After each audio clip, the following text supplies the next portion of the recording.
So this is lecture 8 on fatigue. So fatigue is when loading produces stresses, then these stresses will eventually cause the material to fail after many cycles, more than likely through ultimate fracture.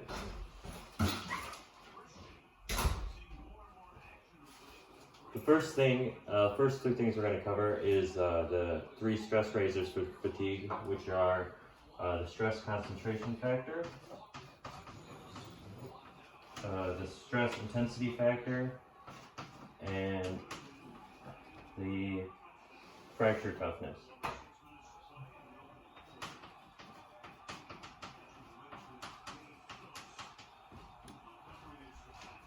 To begin with, stress concentration factor is the ratio of the highest stress to the lowest stress in the material, and this can fluctuate due to things such as cracks or self-made holes in the material. So a bar like this, little dimple there, and the stresses near the center here will be higher near the hole than they are at the edge of the bar over here.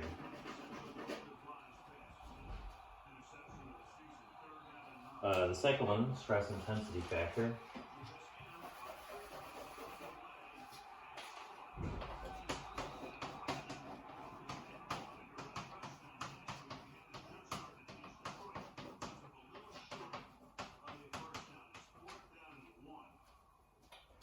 Now this is a function of size, geometry, shapes of cracks, types of loading, and so forth. And this is actually an equation we'll use later on and stuff, where we'll take all the normal stresses, and this is the normal stress, and X, Y, and also includes shear stress. So we can do a von Mises calculation to determine that. And then we multiply that by the square root of pi times A, which is equal to crack length.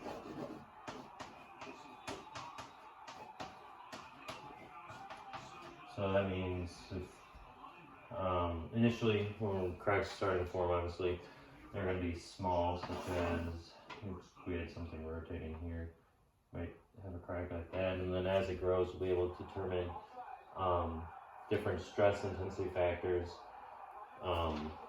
and determine when this thing will eventually break.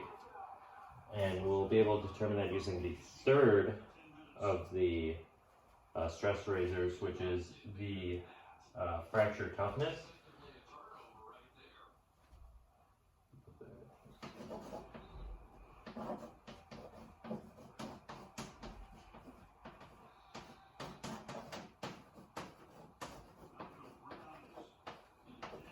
And fracture toughness is pretty much the relationship between the critical values that this can reach before failure and the stress intensity factor. So this is going to be another equation that we're just going to use. The factor of safety is equal to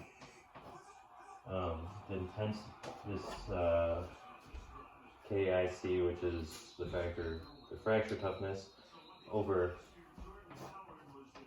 the stress intensity. And we also, depending on the geometry and size of our initial material, we may have to have a beta factor for the stress intensity factor, and this is both in fracture toughness and that. So when we graph this out and calculate the fracture toughness, we'll be able to find the safety factor, which will determine how large of a crack and stuff we can have before failure. So the second major topic we're going to cover involves SM curves and the Paris equation and Moore's fatigue test, stuff like that. So the Paris equation is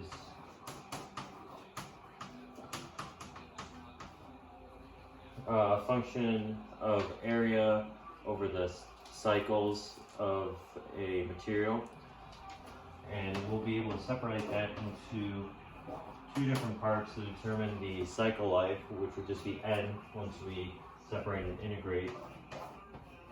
And once again, we're using the stress intensity factor in this equation, and then we're using constants found in charts, tables, stuff like that. So once we separate this, so multiply this over and do all of that, we'll end up having like N equals the integral of this stuff, which would then equal the cycle life. And this will help us plot, one of the things that'll help us plot an SN curve.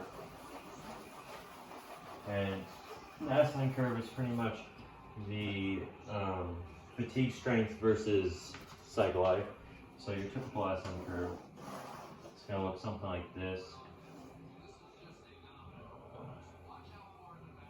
Flatten out about there, and usually around where it starts flattening out here is a million cycles, and somewhere in this area it'll have 10,000 or 100 cycles, stuff like that, and we'll have little dots around here for the material, around for different tests, and your X is cycle life.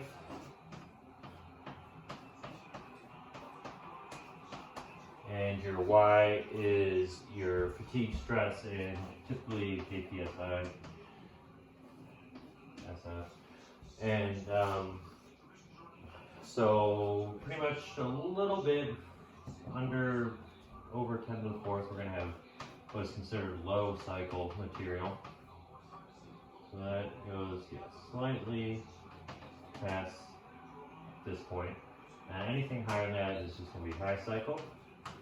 But we'll also have another set, will be finite life versus infinite life. Usually above a million cycles, we're going to have infinite life of a material.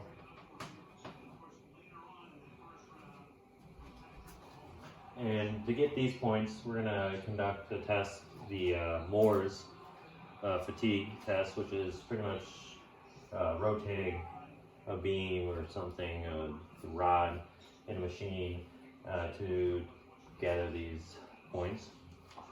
And then using the points we gathered, we'll be able to determine endurance limits, because if a point below the curve ends up having infinite life at any point, it doesn't have to be past this million cycle life, because it's going to do over a million cycles anyways, since it has infinite life, then we can call that the endurance limit of a point as long as it's below the graph.